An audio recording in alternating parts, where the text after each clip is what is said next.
Dans cet épisode, nous allons parler des parrainages mis en place par les sœurs de la congrégation Notre-Dame du Calvaire entre les Philippines et la France. Retrouvons dès maintenant les écoles de Cahors, Gramma, Franconville et Bourg-la-Reine.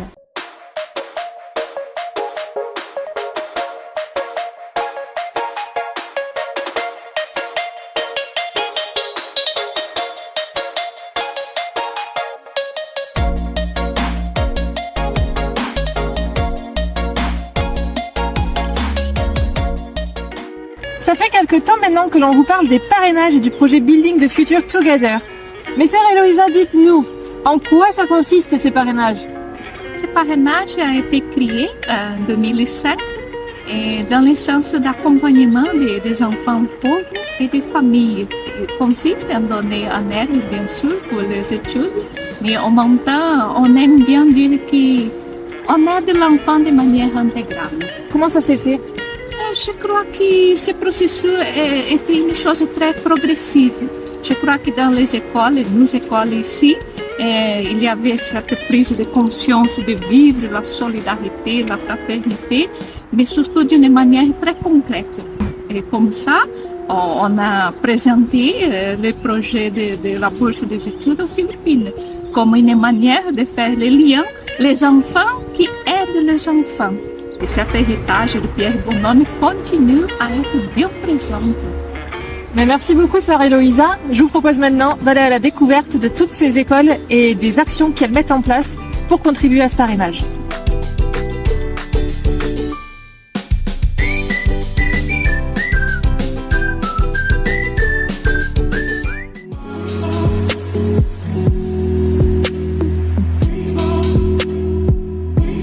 Aux Philippines, de nombreux enfants n'ont pas accès à l'école par manque de moyens.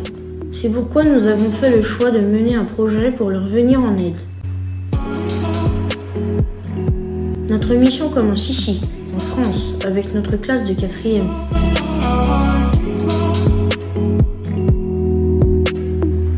Nous savons à quel point nous sommes chanceux de pouvoir aller à l'école et on aimerait offrir cette chance à un enfant des Philippines en le parrainant.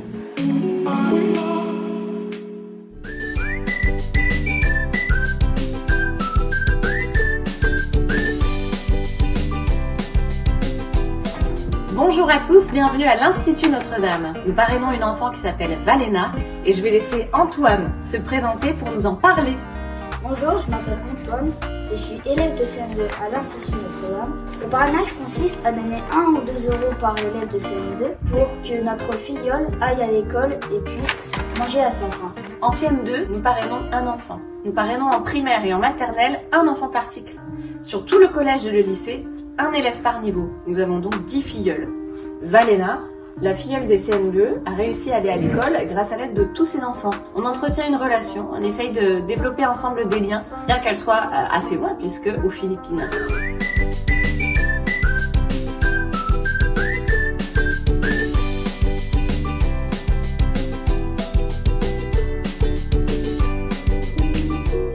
Bonjour les enfants. Bonjour. Quelle classe vous êtes? De qui allons-nous parler aujourd'hui les enfants? Marc-Johan. Qui est Marc-Johan? Marc-Johan est un enfant de Philippines.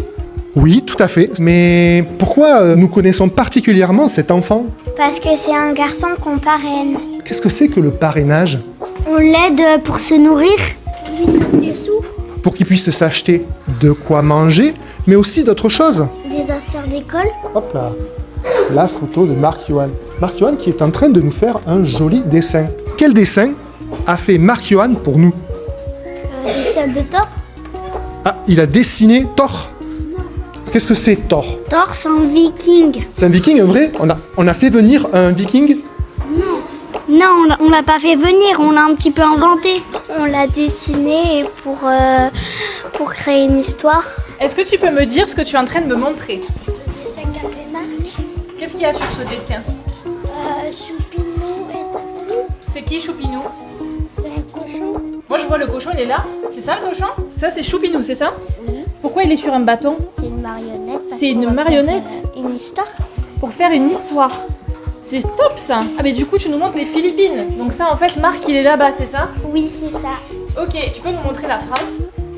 La France, c'est là où il y a une histoire.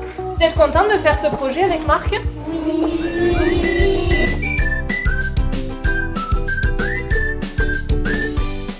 Bonjour Sylvie. Bonjour.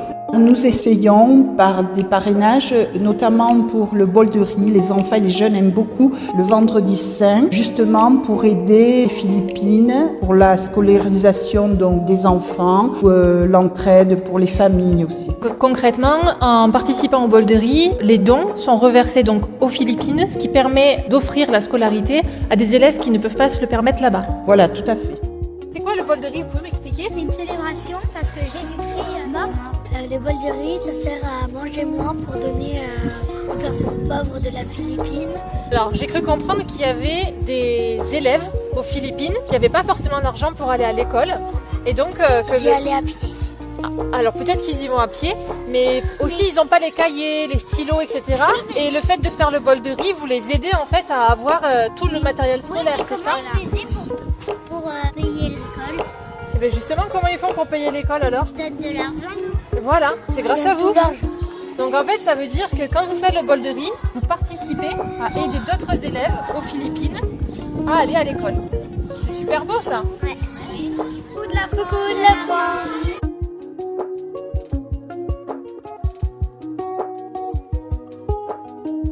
Je viens de quitter les écoles et ma créativité s'est plutôt améliorée, je dois le dire. Je vous propose maintenant d'appeler Sœur Carolina, qui se trouve actuellement en Argentine. Elle se bat pour les femmes victimes de violences conjugales, une mission parmi tant d'autres, mais qui pourtant a toute son importance. Allez, on l'appelle. Et rappelez-vous, on ne touche les femmes qu'avec les fleurs. Hola Carolina! Hola. Bueno, mi nombre es Carolina, vivo en Oberá, en la zona centro de la provincia de Misiones, en Argentina. Primero somos 3 comunidades, somos 9 hermanas en este momento. La comunidad de Santa Fe, que es la primera, donde llegaron las primeras hermanas francesas, también colaboran con un grupo de recuperación de mujeres en situación de prostitución. Y ahí también en Santa Fe hay una casa del encuentro que se llama Árbol de Vida, que está en este momento siendo coordinada por una laica de la familia calvariana. Después tenemos otra comunidad en Puerto Iguazú. Las hermanas que viven ahí también son 2 y tienen un espacio de espiritualidad holística donde se realizan distintas terapias de salud. Y aquí, en Oberá, donde vivo, tenemos un proyecto ecuménico junto con la Iglesia Luterana de atención a mujeres en situación de violencia de género. Este proyecto nació en fines del 2012. Nos encontramos con una diácona, María Elena, de la Iglesia Luterana. Tiene una asociación de 2 iglesias que financian pequeños proyectos que están recién naciendo. Entonces,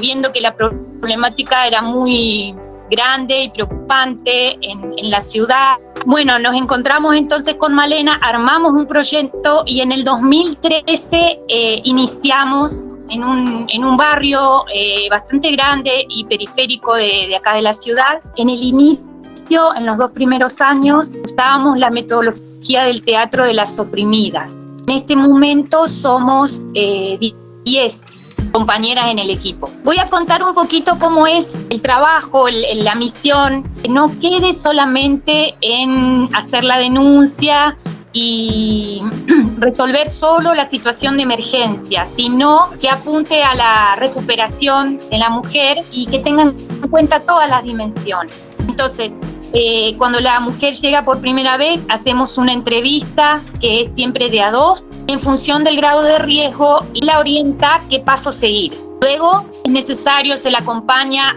a los organismos del Estado, a veces la Policía de la Mujer, a hacer la primera denuncia porque nunca hizo.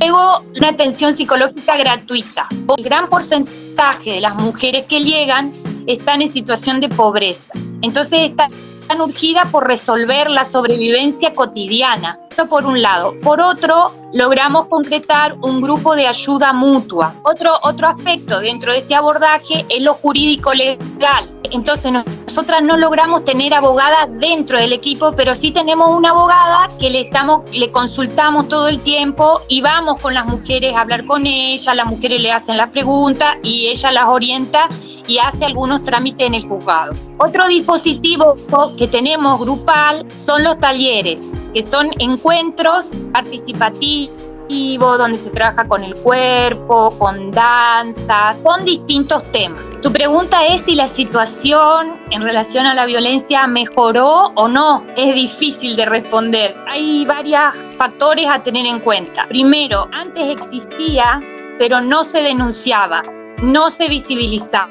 Entonces, lo que pasó en estos últimos 10 años, un poco más, es que se empezó a visibilizar muchísimo los medios de comunicación, las políticas públicas del Estado y todo el crecimiento en la conciencia de los derechos de las mujeres hizo que se denuncie más. Entonces, en relación a 50 años atrás, no es que hay más violencia que antes, sino que es la misma, pero ahora se denuncia y antes no. Lo que sí vemos es que hay como un recrudecimiento en todo lo que es los femicidios. En un momento eran cada 35 horas moría una mujer en el país como víctima de femicidio. La violencia hacia las mujeres atraviesa todas las clases sociales. Merci à sœur Carolina pour son témoignage en direct depuis l'Argentine et à toutes les écoles qui nous ont reçus et qui nous ont permis d'en savoir un peu plus sur les parrainages entre les Philippines et la France. Le mois prochain, nous partirons à la rencontre de sœur André Marcel en Côte d'Ivoire à Soubré qui nous invite dans son quotidien.